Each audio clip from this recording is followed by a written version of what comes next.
I first heard of B&G Guitars when they released the extremely attractive little sister model electric guitar. And then I found out they make acoustic guitars. Today you're going to hear one of those very acoustic guitars, the B&G Caletta.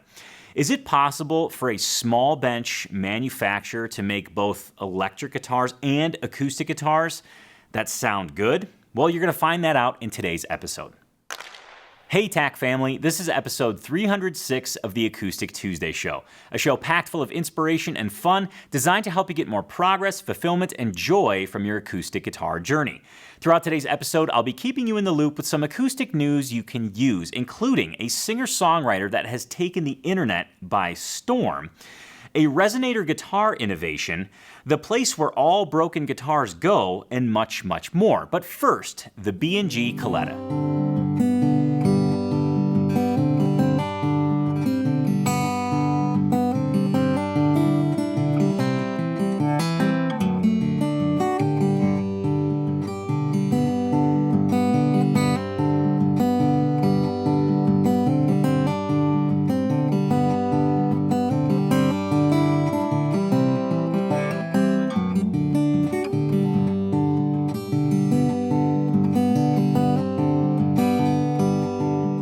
The B&G Caletta has been on my radar for quite some time. In fact, just a couple shows back, I mentioned it, saying this guitar has a really cool story and it's one that should be on your radar.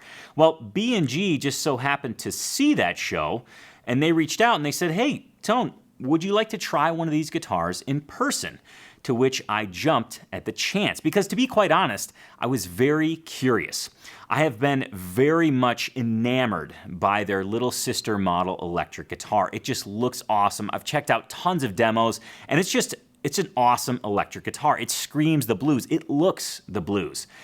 So when I featured the Caletta, it was more of a curiosity, and I wanted to share it with you. I never thought I was going to actually get a chance to play one. Well, here it is. And we're going to be digging into the specs and my true thoughts on this guitar throughout today's episode, but let's go ahead and hear it again.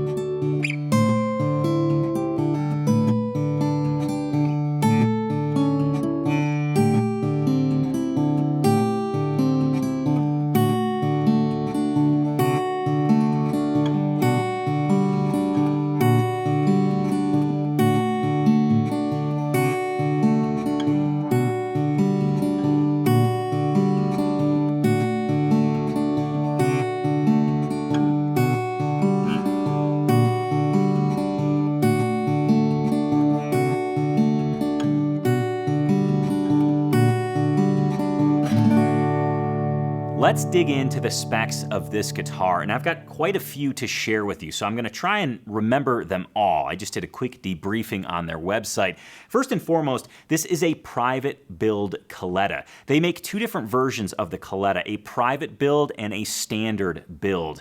Both are equally cool, but the Private Build seems to have a little bit more bells and whistles. So just so we're all on the same page, this is a Private Build Caletta. First and foremost, you're going to notice that it is a smaller body size. The lower bout is just over 14.5 inches, and this thing has a ton of power, even though it is a smaller bodied guitar. The top is an air-dried Sitka spruce. The spruce has actually been air-dried for over 20 years. Under the hood, we have traditional X bracing. Also, you'll notice this is a Zerakote bridge with a tusk saddle. Zerakote fingerboard with diamond inlay. You'll see the serial number right here at the end of the fretboard. If I can get my beard out of the way here.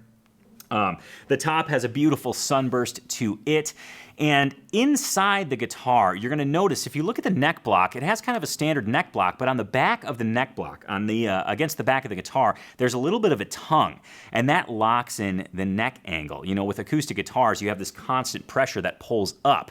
Well, this tongue on the bottom of the neck block counteracts that pressure, so it really mitigates that pressure and kind of frees the guitar from needing an eventual neck reset. The back and sides of this model are Pau Ferro, the first acoustic guitar I've ever played with Pau Ferro back and sides. The body is bound in white. The neck is made out of mahogany. It's a very comfortable, I'll call it a soft V shape. It almost feels more round than V, but there's a subtle pronounced ridge on the back of the neck, so I'm going to call it a soft V. 12 frets to the body. The scale length is 24 3/4, an inch and 11/16 tusk nut, slotted headstock with the B&G logo inlaid in mother of pearl with some nice filigree down the center, and they're pro slot headstock tuners. These things are gorgeous to look at. They function beautifully. They've got Ivoroid buttons, which is a nice complement to that body binding.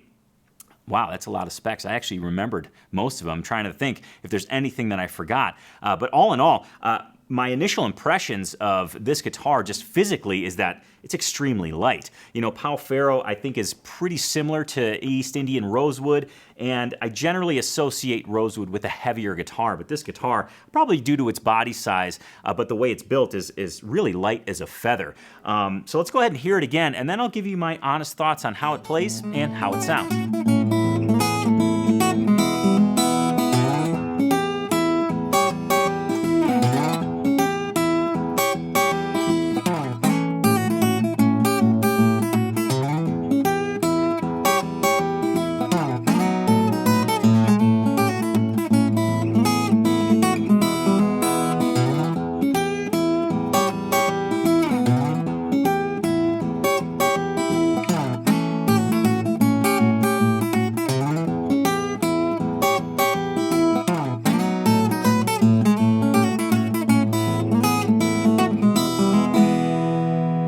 So my thoughts on the B&G Caletta.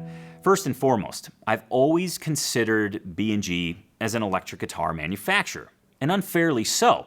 And this is just based on my exposure. You know, I've seen the B&G Little Sister. I've seen people play it. I've watched the reviews. I've heard it. A great guitar.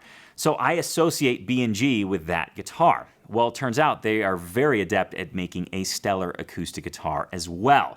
And what I noticed first and foremost with this instrument is its punchy sound. I think that's attributed to the smaller body style, and it has this wonderful clear projection that's pretty laser-like. I mean, that smaller body really kind of focuses the projection.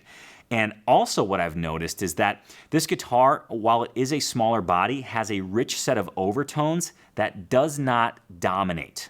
You know, some guitars that have a rosewood back and sides or a hardwood back and sides, they really have overtones that can kind of overtake the fundamental note of the guitar. Not the case here. The fundamental note speaks nice and clear, and the overtones do nothing but support that note. So, really interesting observation. And again, I think those overtones are brought to you by that Pau Ferro back and sides. I feel like that was an ad. This instrument brought to you by Pau Ferro back and sides. Furthermore, this instrument has wonderful responsiveness. That's a word that I think I oftentimes overuse, but this guitar really does embody responsiveness, meaning I don't have to play it that hard, and it's pretty reactive to a light touch, which is really nice if you're playing more complicated things, because generally speaking, the more you tighten up and try and dig in, the less complicated and almost more chunky your guitar playing sounds. Being that I can bring a light touch to this instrument, I felt like I could play more complicated things. Just an interesting observation. And I'll also mention that, you know, this guitar is really a good fit for blues and ragtime because it has this wonderful thump, especially if you palm mute the bass. The thump is not muddy. The palm muting is not muddy. It has this wonderful definition and clarity to it that really does support, you know, whatever you're playing, be it a blues song or a ragtime song like I mentioned. Onto the playability of the instrument.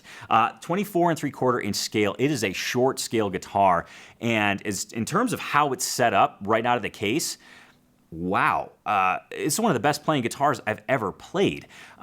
It takes almost no effort to fret, and that's really attributed to the setup. That's not necessarily inherent to this guitar, but they do a great job of setting these things up. I mean, I pulled it out of the case, tuned it up, and I started playing, and I was like, I felt like I could play anything. You know, again, because of the responsiveness, the general, character of the set of tone woods and the way the guitar is built, paired with that really nice playability on the fretboard, complex things fell pretty easily under my fingers.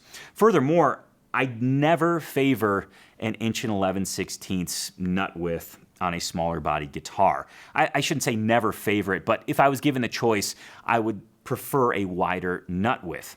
However, I don't know what they did, but it is an 1 and 11/16 inch nut, but the string spacing seems to be dead on in that I don't feel crammed at all. I did notice that, the harder I picked, sometimes the open strings would vibrate into one of my fretting fingers. That's really more a function of my playing rather than the nut width. But again, I think the string spacing, the way that they cut the slots of the nut, really is quite comfortable, and I feel like I have more room than I should in terms of fretting. I hope that makes sense. Overall, very, very impressed with the way this guitar plays, with the way this guitar sounds, and I'm so happy and really honored to have played it in person because I never thought I would have the chance to do so.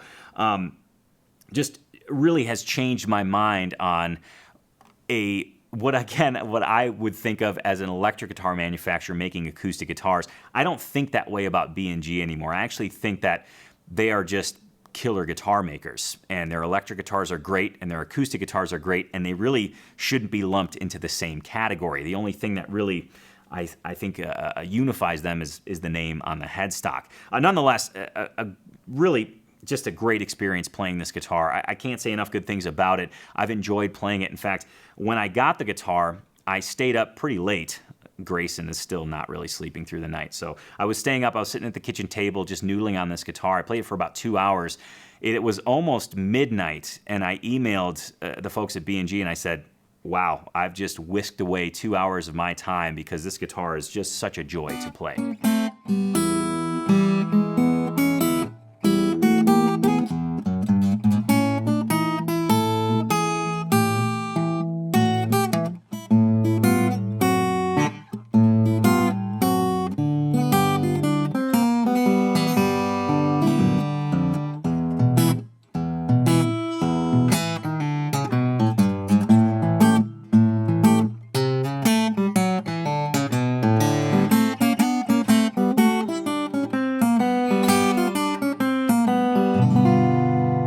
So in terms of pricing, again, this is a private build Caletta, so the pricing is $49.99. That includes a really stellar Ameritage case and shipping. Well worth it in my opinion. This is very much a boutique guitar that deserves the attention of anybody interested in boutique instruments. It really is right up there with other, I'm gonna say Gibson-esque small body guitars, but this really is very different than a Gibson. I mean, the only thing that really gives me the Gibson vibe is it is a smaller body, although I think the dimensions of the upper bout and the waist and the upper bout, the waist, and the lower bout are a little bit different, and that shorter scale length is kind of reads as Gibson, but it's a very different animal. I think it's priced very well for the guitar that you get. The standard build is, I think, a couple thousand less, and that has a matte finish, less bells and whistles, but still the same quality. Anyways, all in all, a guitar you should definitely try out, and a guitar that I've thoroughly enjoyed playing for you.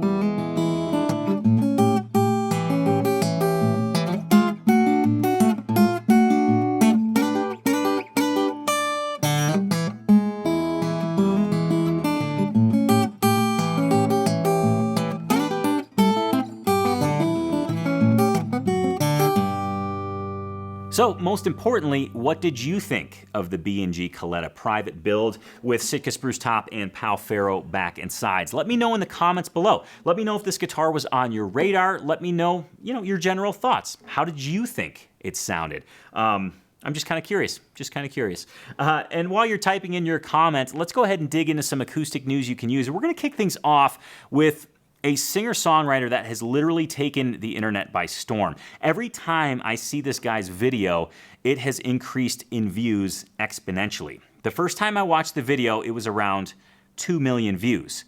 At the date of this filming, my birthday, as a matter of fact, that just entered my mind. I'm filming this actually prior to my birthday, but when this airs, it will be on my birthday. The big 4-0. Pretty crazy. Anyways, as of the date of this filming, this video that I'm about to show you has 24 million views. And this song and this singer-songwriter has caused quite a stir amongst the music industry. So we're going to take a look at Oliver Anthony's, we're going to take a listen to Oliver Anthony's song, The Rich Men North of Richmond.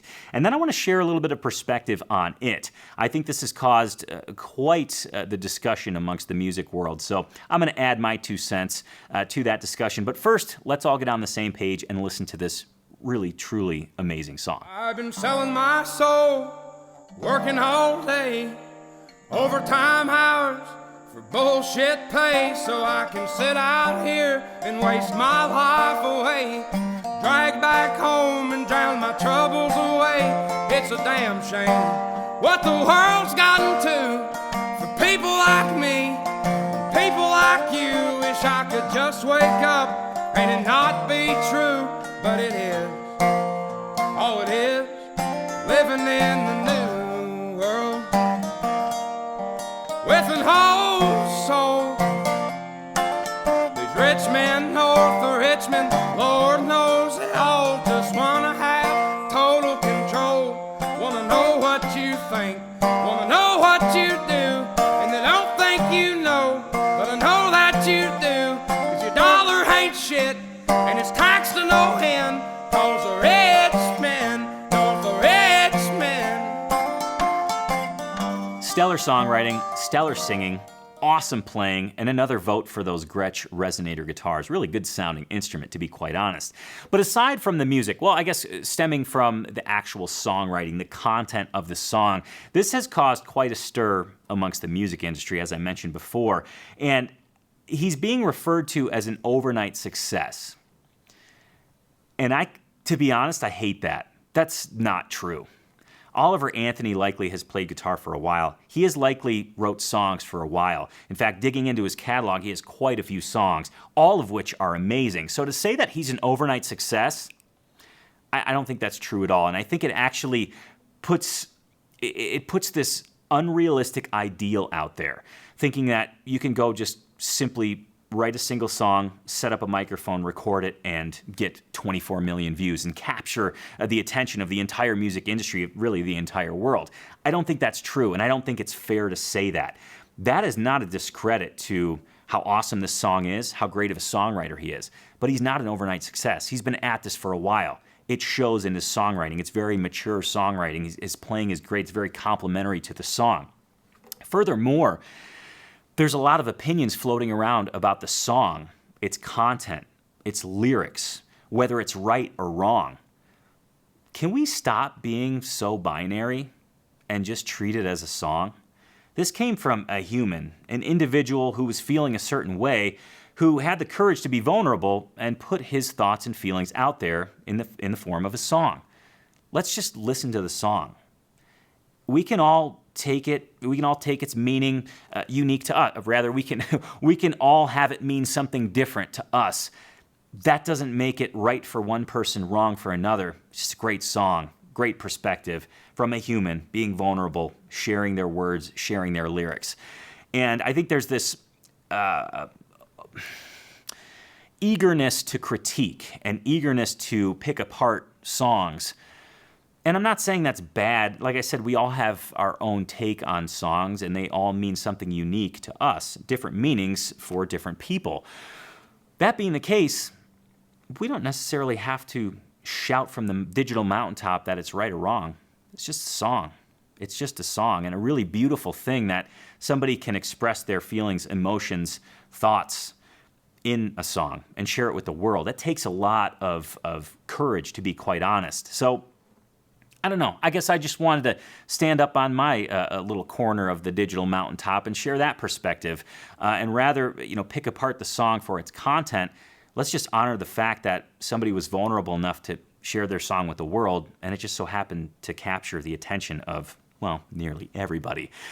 Sticking on the resonator theme, I know that was a pretty hard segue, but Oliver Anthony was playing resonator in that song. And it's funny because Matt from Mule posted a picture, a screenshot of that song, and he said, "I'm going to save you an email. it's not a mule resonator guitar. I thought that was pretty funny, but that actually brings us to our next news story, and that is the new T-bridge that is available from Mule Resophonic Guitars. This bridge is specifically designed for tricone instruments, and it is a huge innovation because traditionally the T-bridge, the part that the strings go over on a tricone resonator guitar, is made out of cast aluminum. Well, Matt and some folks got together and decided to actually machine the T-bridge out of a billet of aluminum. It's a very different deal, and I can't even pretend to know all the ins and outs of it, so I'm going to kick it over to Matt, and he's going to share a little bit about the new Mule billet T-bridge. Okay, what we're talking about today is our new T-bridges. These babies. Look how beautiful. Okay, so what a T-bridge is the part underneath the cover plate, the big round thing in the middle of our guitars. Underneath that are the cones, and there's 3 cones on the tricone. 1, 2, 3. And the T-bridge is what connects all 3 of those cones, and inside this slot here is the saddle that the strings go over. So, I'm like smiling just looking at it. It's just so beautiful. It's pretty. Yeah. So the most important changes you can make to a guitar are around the bridge. That's where the most energy from the strings is being transmitted into the guitar. So making a change to that direct area where the string is powering the guitar makes a huge difference. Traditionally, T-bridges are cast. Casting is like molten lava of aluminum poured into a mold, and it ends up being kind of like styrofoam. So we can make better T-bridges, and how we make better T-bridges is out of a machined billet of aluminum. Billet of aluminum. Billet of aluminum. A billet of aluminum is a much stronger piece of metal, and it's also, the grain structure of it is more in line. What the billet compared to the casting does is it transfers that energy more efficiently. More of what you put into the guitar, you're getting out of the guitar.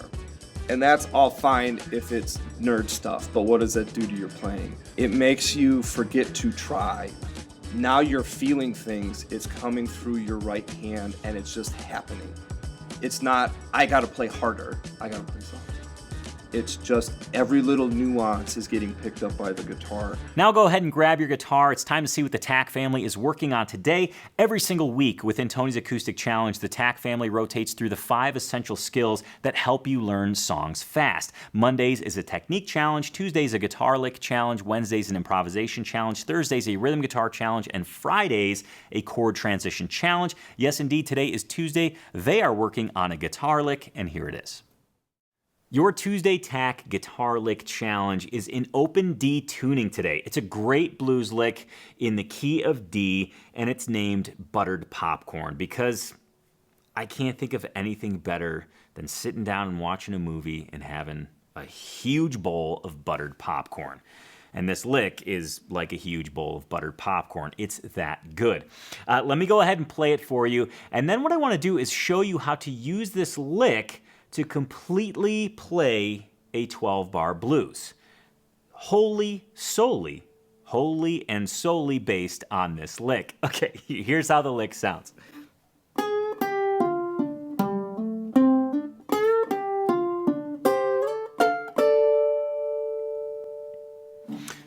It's pretty fun. Now remember, you have to be in open D tuning for this lick, and that is drop your low E string to a D, your A string stays the same, D string stays the same, G string drops to an F sharp, your B string drops to an A, your high E string drops to a D. Okay, that's where this lick will work. So if you try to play this in standard tuning, it's probably going to sound a little bit goofy. Now, TAC fam, if you want to learn this note for note, this is your daily challenge. Just log in, click Start Challenge. That'll take you directly to the teaching video. Once you're done with that, move to the play along video, adjust it to a speed that's comfortable for you, and don't forget to open up that tab in a separate window by clicking on that tab icon in the lower right-hand corner. Okay, so as I mentioned, this lick is a wonderful one for 2 reasons. It sounds cool. I think that's the first reason. The second reason is you can take this lick and move it. It's completely closed. It's a closed position lick, meaning there are no open strings here, right? I'm just playing half of it, but there's no open strings. That being the case, you can move it wherever you want.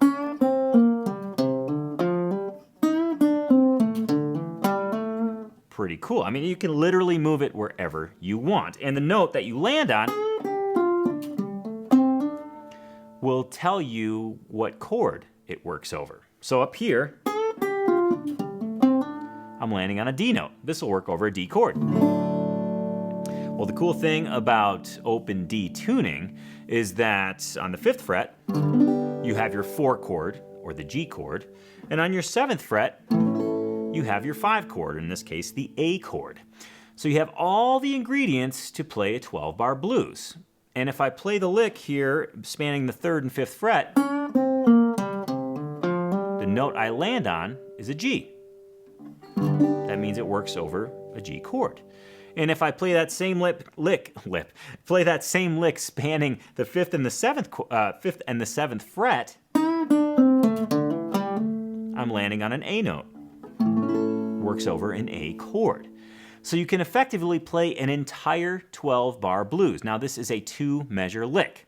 So you'd play the lick 2 times over a D chord, 1 time over a G chord, 1 time over the next D chord, half the lick over the A chord, half the lick over the G chord, and then 1 time through on that final D chord. Let me go ahead and play it. I think it'll make a lot more sense when I play it. Okay, here's how it sounds in a 12-bar blues format. I'll play it slow, so if you want to play along with me, feel free to go ahead.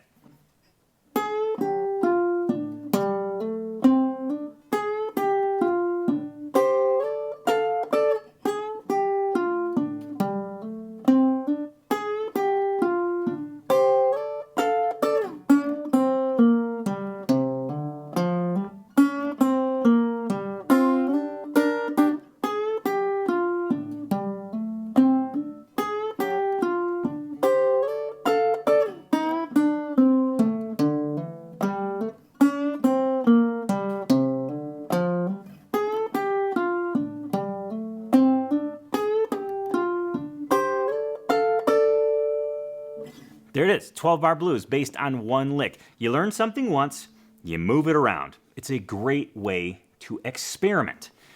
And speaking of experimentation, there's this myth, there's this common misconception that you have to know what you're doing to experiment. Now let's think about that statement for a second. You have to know what you're doing to experiment. That's like a cart before the horse kind of a situation, right? You experiment so that you start to know what you're doing, right? I hear this from players that are first starting on the guitar, players that maybe are a little intimidated by some concepts on the guitar. Maybe alternate tunings is one for you, and they say, "Oh, I gotta get a little bit better before I try that." That's reversed. You have to try that in order to get a little bit better. And I'm not saying some of this stuff is not intimidating, because it very well can be, because you've never done it before. But if you push yourself outside that comfort zone, outside your comfort zone, if you push yourself to experiment and try something new, that is what gets you better. That is what helps you achieve that progress. So remember, it's never the wrong time to experiment. By experimenting, by trying new things, that's what actually allows you to get better. So here's me giving you full permission to experiment away. Sound crummy. Try things that are totally off the wall. It's okay to make weird sounds. We're all learning this thing, and the best way to learn is by doing. So go forth and do and experiment and try. Diving right into your second dose of acoustic news you can use, we're going to kick things over to Fairbanks Guitars. Not necessarily kick things over, more so look and see what they're up to. You know, I'm filming this before I leave for the Fretboard Summit. The Fretboard Summit is this gathering in Chicago of amazing luthiers, amazing performers, amazing players doing workshops, etc. I'm really excited to go. And again, when this episode airs, it will be after the Fretboard Summit. So I'll have a full report of the Fretboard Summit in a future episode of Acoustic Tuesday. But one of the guitars that's heading to Fretboard Summit is made by Fairbanks Guitars, Dale Fairbanks. And he made a reproduction of a 1930s Gibson that was a one-off guitar. Perloid fretboard, really cool pickguard, unique body shape, and I am so excited to try this guitar. I'm so excited to see this guitar in person. You're seeing some pictures of it right now. And I'm not necessarily sure that this is, no, it is newsworthy. I was going to say it's not newsworthy, but, you know, occasionally when I'm checking out guitars, one catches my attention and it sticks out as something that I would love to try, something that I think the builder put a lot of time and effort into. And this is one of those guitars. So I wanted to share it with you just so you could see it and conceptualize it. And hopefully in a future episode, I'll maybe get some video of me playing this guitar at the summit because I'm really excited to see the craftsmanship of it, but also just to hear how it sounds. Moving right along to our next news story. This next one comes from Gibson. You know, I've referenced the Gibson TV series, The Collection, where Mark Agnesi interviews a singer-songwriter or a performer with their really usually insane guitar collection. Well, they have another series called The Scene, where they visit musically important locations. Well, the most recent episode features Sam Ash Music in New York City. And I know when I was growing up, when I was first getting into guitar, Sam Ash was like the store I heard of. It was the store. And it turns out it's the store for a very important reason. In fact, it's kind of historically one of the most important music retailers in the business. And Mark Agnesi digs in deep. He goes to Sam Ash Music in Manhattan and interviews and checks out the store. He doesn't interview the store. He interviews the folks at the store and checks out the store, digs into some history, and really kind of sheds some light on how important Sam Ash is to the entire music industry. Here's a little clip from that show, TV series. Here's a little clip from that video. 98 years ago, this got started in your family. Tell me a little bit about the history of Sam Ash Music. My grandfather was a decent violinist, but a great personality. So he had the Sam Ash Society Club Orchestra, and they would play all the various parties in Brooklyn. Then this thing called the Depression hit, and suddenly people aren't having parties anymore. So my grandmother wanted a family and a steady income, so the real story was she did pawn her ring, and they opened the first store on Saratoga Avenue in Brooklyn. It's a parking lot now. They started the business. My father came in, my uncle came in. They started before the war, and they both were in World War II. My father was in the Battle of the Bulge. Really? Yeah, if you ever saw the movie, it was pretty intense. Yeah. So the two of them had this kernel of something bigger. Records were coming out of phase, radios were coming in, and we weren't in the radio business. So they started to do more and more musical instruments. Guitar at that time was Not a popular thing yet. So we were there really, really early. If you wanted a Fender, you went to Manny's. If you wanted a Gibson, you either went to Eddie Bell or Sam Ash Music. We were fortunate to be with Gibson at the right time and just grew with them over the years. And even within departments, we have departments. You know, bluegrass, classic, and of course, our lovely Gibsons, which I'm sorry to say we sell more than we get. Still got that Elvis Dove though. Man, that's a nice guitar. God, I love those. Looks good in black. And I'm so happy that you guys are increasing production on acoustics because it's needed. You're making a great guitar, and now you're going to make them for everybody. Yeah. And finally, have you ever asked yourself the question, how many guitars are actually made in a day? How many guitars exist in the world? Because I think the number is probably staggering. I won't even claim to know, but I can guarantee you I would take a guess and it would be way less than the actual amount of guitars in existence. Now, all these guitars they can't live forever. Some of them break, some of them, get traded, they get donated. There's guitars everywhere, right? Of various forms, of various levels, of various states of disrepair. Well, have you ever wondered where all the broken guitars go? Well, Reverb also wondered where all the broken guitars go, and they just so happened to find out where. And they check it out in this video. I think it's huge when you look at the amount of instruments that we're saving every year from going into a landfill. And you can ask anyone in the building, I don't like to see anything go into our dumpster. So we are going to do everything we can possibly do to make sure that we use every piece of everything that we can, down to the boxes that the instruments come in. We'll reuse those boxes so that we don't have to either throw away or recycle any more cardboard than we absolutely have to. The instruments themselves, when they don't get all the way through our refurbishment process, end up in what we refer to as guitarbage.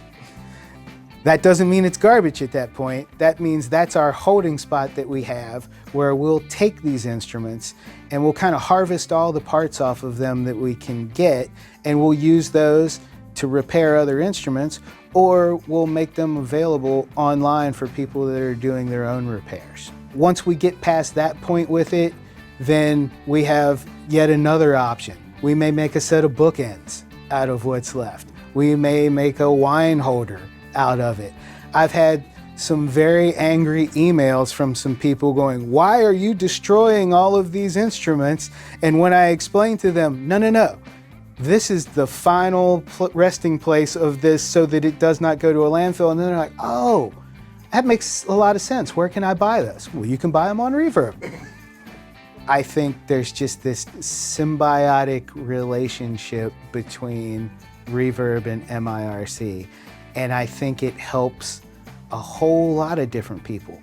It helps retailers, it helps end users, it certainly helps us. It's a big vehicle for how our instruments get out into the world. We get a lot of different instruments that don't exist anyplace else here in the United States, because we get returns from some manufacturers from around the world. So we get a lot of different cool things that you don't normally get to see. And I think, whether it's Franklin Guitar Works or one of our other retailers that we deal with, I think you should just go check out the things that we have, because there's some really cool stuff to be seen. And on those recycled guitar notes, I think it's a great time to wrap up the Acoustic Tuesday show for today. But first, let's take a sneak peek into next week. And next week, mark your calendars, because it is String Change Day. Yes.